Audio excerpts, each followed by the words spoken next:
सबूत लगातार दे रहे हैं और इलेक्शन कमीशन उनका साथ दे रही है। जो देखो भाई, मैं तो ये मानता हूँ कि भाई जनरल नियम है, आप लोगों के घर में अगर कहीं भी किसी के घर में चोरी हो जाए तो कोई क्या करता है, लोग बताओ, पहले बताओ।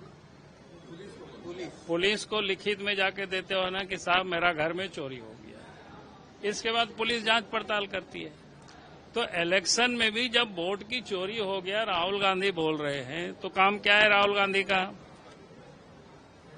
लीक करके इलेक्शन कमीशन को दे कि यहाँ ऐसा ऐसा चोरी हुआ है, तब नहीं जांच करेगा। अब सड़क पर भाषण दे रहे हैं, हम लोग कोई चीज बोलते हैं ना, हम लोग कहने भाई सूर्या हांसदा के ऊपर सीबीआई जांच होनी चाहिए, तो लिख करके हम लोग गवर्नर को दिए, लिख करके वीडियो के माध्यम से गवर्नर तक पहुंचाए कि भाई आप इसको जांच कराइए सीबीआई से। भाषण देना अलग बात है, लेकिन वास्तव में आपको लग रहा है चोरी हुआ है वोट की और वोट लोग चोरी कर रहा है, तो क्या काम है भाई? नॉर्मल आदमी जानता है, बच्चा बच्चा जानता है, कहीं भी कोई चोरी होता है किसी भी चीज का, कहाँ जांच होता है वहां लीक करके लोग देते हैं। अरे भैया वही तो मैं कर, आप चुनाव आयोग पर सवाल उठा रहे हैं तो लिख करके कोर्ट में दे, कोर्ट फिर जांच कराएगा। वो तो कह रहे हैं कि कई बार कर्नाटक सीआईडी ने। अरे मैं क्या कह रहा हूँ कि मैं कह रहा हूँ कि अगर पुलिस पर उनको भरोसा नहीं है तो फिर कहीं तो भरोसा होगी ना, तो सुप्रीम कोर्ट में जाकर के लिख करके दे, फिर वो जांच कराएगी।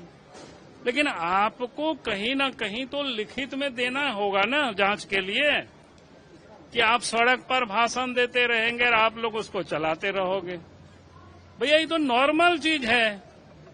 अगर किसी के अभी एक बच्चे के यहाँ एक बच्ची खो गई है यहीं रांची में, एसपी को थाना को लोगों ने लिख के दिया, एफआईआर नहीं हो रहा तो कल हमें लोग बताया, फिर एसपी से हम बात किए, फिर एसपी थानेदार से बात किया, फिर एफआईआर हो गया। ये नॉर्मल चीज है। अगर कोई बोलते रहेगा कि भैया हमारे घर में एमचू चोरी हो गया, लेकिन कहीं कोई एफआईआर नहीं करेगा तो जांच कैसे करेगी, कैसे होगा जांच? तो जांच की एक प्रोसेस होता है। राहुल गांधी जानते हैं बढ़िया से, लेकिन जानबूझ करके वो माहौल को देश में बिगाड़ना चाहते हैं, लेकिन देश की जनता जानती है। इलेक्शन कमीशन उनका साथ दे रही है जो। अरे हम इसीलिए तो बोल रहे हैं उनको इलेक्शन कमीशन पर भरोसा नहीं है, तो हाई कोर्ट जाना चाहिए, सुप्रीम कोर्ट जाना चाहिए लिखित में कि भाई यहाँ ये चोरी हुआ है। कहीं तो आप जाएंगे ना कि अब सब पर उनको कोई विश्वास नहीं है। विश्वास किसके ऊपर है? विश्वास खाली अपने ऊपर है, तब तो वो नहीं काम चलेगा। भाई डेमोक्रेसी है, उसमें से एक सिस्टम है। आप थाना में केस कर सकते हो, जिला में केस कर सकते हो। इलेक्शन की गड़बड़ी हुई है तो आप जहां है उसका संबंधित, भाई जिस दिन चुनाव हुआ उस दिन गड़बड़ी होता है तो रिटर्निंग अफसर को लोग लिखित देता है चोरी हो रहा है, तो फिर उनके लोग भी तो बूथ पर रहे होंगे ना, कि नहीं रहे होंगे? हम लोग भी चुनाव लड़ते हैं, लड़ाते रहते हैं, हर पॉलिटिकल पार्टी लड़ती है, हर पॉलिटिकल पार्टी के लीडर पोलिंग बूथ में एजेंट हुआ करते हैं। अगर वहां कोई बूथ की लूट होती है, गड़बड़ी होती है, तुरंत वहां पर रिटर्निंग अफसर को, जो भी वहां रहता है प्रिजाइडिंग अफसर, उसको लोग लिखित में शिकायत करते हैं। वो नहीं सुनते हैं, क्या कहते हैं, रिटर्निंग अफसर को लोग लिखित में शिकायत करते हैं।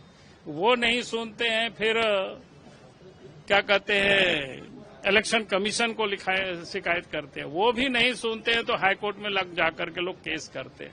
हाईकोर्ट में भी अगर गलत निर्णय आया, उससे संतुष्ट नहीं होता है तो फिर सुप्रीम कोर्ट में भी लोग केस करते हैं। भाई इतना तो राहुल जी को समझदारी है कि नहीं है, राहुल गांधी को? तो अगर लिखित में नहीं देंगे, कुछ भी नहीं करेंगे, तो बोलते रहे, घूमते रहे, क्या दिक्कत है? बल्कि और देश के लोगों को जागृत करेगा। और एक दिन कहीं हमको तो इस बात की चिंता है, राहुल गांधी को कहीं देश की जनता मैंने ऐसा ना घोषित कर दे वो चुनाव लड़ने लायक नहीं रह जाए।